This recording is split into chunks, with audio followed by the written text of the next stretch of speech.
Hello dear students, welcome to inside botany. मैं doctor Deepmala Singh और आज का टॉपिक है प्लांट टिश्यूज़। बच्चों, बहुत दिन से आप लोग काफ़ी टफ टॉपिक्स पढ़ रहे थे, तो आज मैंने सोचा कि आपके लिए कुछ इजी टॉपिक लेके आती हूँ। प्लांट टिश्यू इजी टॉपिक तो ज़रूर है, लेकिन बहुत ही इम्पॉर्टेंट टॉपिक है। तो आपको ये जानना बहुत ज़रूरी है कि प्लांट टिश्यू क्या है और उनका क्लासिफिकेशन क्या है, कहाँ कहाँ पर वो यूज़ हो रहे हैं।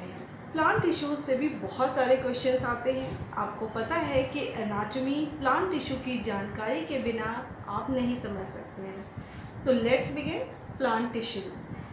तो सबसे पहले हम बात करते हैं कि टिश्यूज़ क्या है। आपको पता है बच्चों, कोई भी ऑर्गेनिज्म हो, चाहे वो प्लांट हो या एनिमल, वो किससे मिलके बना हुआ है? वो सेल से मिलके बना होता है। और यही सेल्स जब साथ साथ आ जाती हैं और एक जैसा जॉब परफॉर्म करने लगती हैं, यानी उनका फंक्शन एक जैसा होता है, तो उनको हम लोग टिश्यूज़ कहते हैं। तो कह सकते हैं कि सेल्स छोटे छोटे कुछ टिश्यूज़ बनाती है जो अलग अलग, हर टिश्यू का एक स्पेशलाइज्ड काम होता है, यानी हर टिश्यू अलग अलग काम कर रहे हैं और ये टिश्यू मिलके एक ऑर्गन और फिर ऑर्गन सिस्टम बनाते हैं, जिससे एक ऑर्गेनिज्म का निर्माण होता है।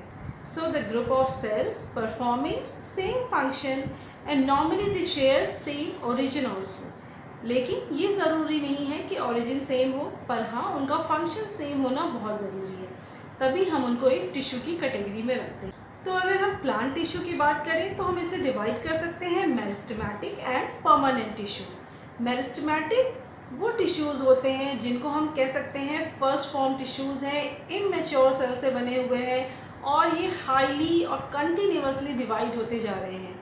इसका मतलब इसमें बहुत ज़्यादा डिवाइडिंग कैपेसिटी है और यही मेरिस्टेमेटिक टिश्यू जब डिफ्रेंशिएट होंगे तब ये परमानेंट टिश्यूज़ बनाए। तो इसका मतलब ये हो गया कि परमानेंट टिश्यू तक बनते बनते इनकी जो डिवाइडिंग कैपेसिटी है वो लॉस्ट हो जाती है, तभी इनको हम परमानेंट टिश्यू की कैटेगरी में रख रहे हैं। यानी परमानेंट टिश्यू के पास कोई डिवाइडिंग कैपेसिटी नहीं है। लेकिन बच्चों, आपको पता है प्लांट की रीजनरेशन पावर के बारे में, यानी कभी भी किसी भी स्टेज पे जब ज़रूरत पड़ती है तो ये परमानेंट टिश्यू दोबारा से अपनी मेरिस्टेमेटिक एक्टिविटी को रीगेन करते हैं और फिर से इसमें डिवीज़न स्टार्ट हो जाता है। तो मेरिस्टेमेटिक टिश्यूज़ जो हैं वो एक्चुअली मिलके बने हैं ऐसी सेल से जिनके जो सेल वॉल होती हैं वो भी बहुत थिन सेलुलोजिक होती हैं। इसमें प्रोटोप्लाज्म बहुत डेंस होता है और ये जो सेल्स होती हैं इनके न्यूक्लियाई यानी न्यूक्लियस जो हैं वो बहुत प्रोमिनेंट होते हैं, जबकि यहाँ पर वैक्यूल्स ऑलमोस्ट एब्सेंट होते हैं और अगर प्रेजेंट भी हैं तो वो ना के बराबर। क्योंकि आपको पता है वैक्यूल्स या तो फूड स्टोर करते हैं या फिर वाटर स्टोर करते हैं, और ये सेल्स चूँकि कंटिन्यूसली डिवाइड कर रही है तो इन्हें कोई बहुत लॉन्ग लिव नहीं रहना है, तो इन्हें ना तो रिजर्व फूड मटेरियल की ज़रूरत है और ना ही स्टोर्ड वाटर की। मेरिस्टेमेटिक टर्म सी नेगिली ने 1858 में दिया था। मेरिस्टॉस का मतलब है डिवाइडिंग और डिविजिबल, यानी ऐसी सेल्स जिसमें डिवाइडिंग कैपेसिटी हो। यहीं से इस मेरिस्टेमेटिक वर्ड को लिया गया है। तो चलिए अब हम बात करते हैं कि मेरिस्टेमेटिक सेल्स या मेरिस्टेमेटिक टिश्यूज़ का क्लासिफिकेशन क्या हो सकता है। तो इसको अगर हम ओरिजिन और डेवलपमेंट के आधार पर बांटें तो इसे हम बांट सकते हैं प्रोमेरिस्टम में, प्राइमरी मेरिस्टम में और सेकेंडरी मेरिस्टम में। प्रोमेरिस्टम जिसको हम लोग एम्ब्रियोनिक मेरिस्टम भी कहते हैं और उर मेरिस्टम भी कहते हैं, ये फर्स्ट फॉर्म मेरिस्टम है जो हो सकते हैं एक सेल के बने हुए या कुछ सेल्स के बने हुए। और आपको पता है बच्चों कि एम्ब्रियो सीड के अंदर पाया जाता है। इसका मतलब ये फर्स्ट फॉर्म मेरिस्टम कहाँ मिलेंगे? आपको सीड्स के अंदर मिलेंगे। तो सबसे पहला डिवीज़न सीड के अंदर शुरू होता है, यानी एम्ब्रियोनिक स्टेज में, और इसी से बनता है प्राइमरी मेरिस्टम। तो प्राइमरी मेरिस्टम की जो इम्पोर्टेंस है वो है फंडामेंटल स्ट्रक्चर्स को बनाने की। फंडामेंटल स्ट्रक्चर्स जैसे रूट एपेक्स और शूट एपेक्स। तो रूट एपेक्स और शूट एपेक्स में जो मेरिस्टम है उसको हम लोग कह सकते हैं कि वो प्राइमरी मेरिस्टम है। इसके बाद बात आती है सेकेंडरी मेरिस्टम की।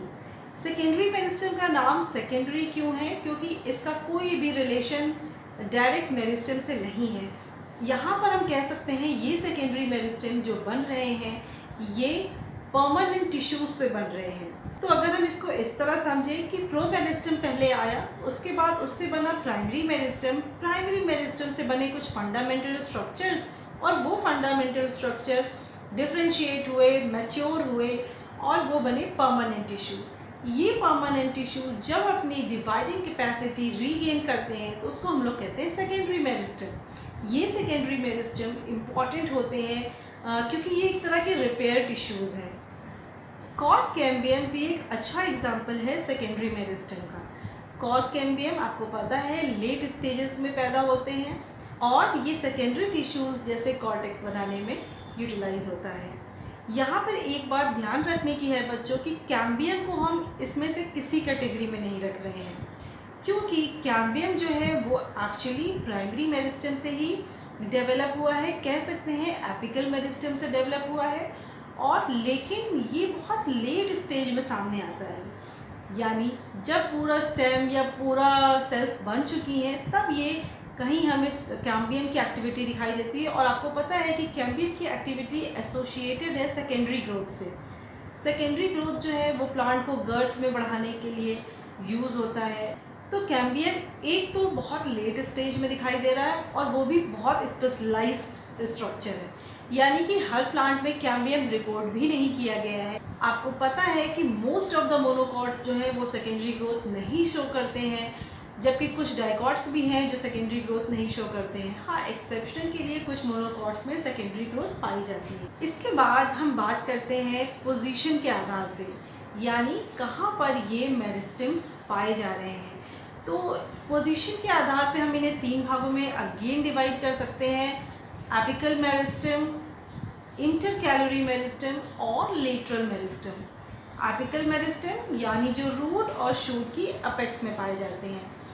अपेक्स बिल्कुल टिप पॉइंट होता है जो आप प्लांट्स में देखते हैं, जहाँ से प्लांट की नई नई ग्रोथ होती रहती है। तो कह सकते हैं ये जो शूट एपेक्स होते हैं या रूट एपेक्स होते हैं ये एवर ग्रोइंग होते हैं, हमेशा ग्रो करते रहते हैं। इसीलिए शूट एपेक्स रिस्पॉन्सिबल होता है प्लांट की लंबाई बढ़ाने में, क्योंकि उसमें लगातार ग्रोथ होती जा रही है। और रूट एपेक्स जड़ों की लंबाई बढ़ाने के लिए। अब हम बात करते हैं लेटरल मेरिस्टेम की। लेटरल मेरिस्टेम का काम है प्लांट को चौड़ाई में बढ़ाना, यानी डायमीटर में प्लांट जो ग्रो कर रहा है वो किसकी वजह से हो रहा है? लेटरल मेरिस्टेम की। यही इंटरकैलरी मेरिस्टेम है। इंटरकैलरी मेरिस्टेम का भी बहुत इंपॉर्टेंट रोल है, क्योंकि ये इंटरकैलरी मेरिस्टेम पाए जाते हैं नॉर्मली लीफ के बेसिस के पास, यानी नोडल रीजन में, जो प्लांट्स का नोड्स होता है वहाँ पर ये पाए जाते हैं। और जब कोई लीफ टूट जाती है या किसी एनिमल के द्वारा उसे खा लिया जाता है तो फिर वहाँ से नई ग्रोथ के लिए ये इंटरकैलरी मेरिस्टेम रिस्पॉन्सिबल होते हैं।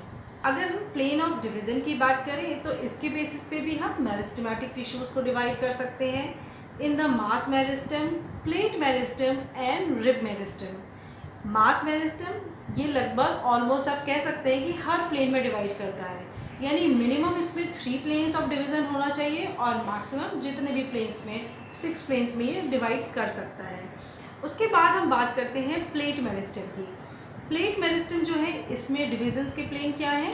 2 प्लेन्स हैं, यानी कि पेरिक्लाइनल और एंटीक्लाइनल टाइप का डिवीज़न इसमें पाया जाता है। हॉरिजॉन्टल और वर्टिकल दोनों तरह का इसमें डिवीज़न है। जबकि रिब मेरिस्टेम इसमें सिर्फ 1 प्लेन में डिवीज़न हो रहा है, जो कि राइट एंगल डिवीज़न है, यानी एंटीक्लाइनल डिवीज़न है। तो आज हमने प्लांट टिश्यूज़ के बारे में बात की। मोस्टली हमने मेरिस्टेमेटिक टिश्यूज़ की बात की, लेकिन इस वीडियो के पार्ट 2 लेक्चर में हम परमानेंट टिश्यूज़ के बारे में बात करेंगे। वीडियो बहुत ज़्यादा लंबा ना हो जाए, इसलिए मैंने इसको 2 पार्ट्स में डिवाइड कर दिया है। तो फर्स्ट पार्ट हम ऑलरेडी पढ़ चुके हैं और अब सेकेंड वीडियो लेक्चर में हम परमानेंट टिश्यूज़ के बारे में बात करेंगे।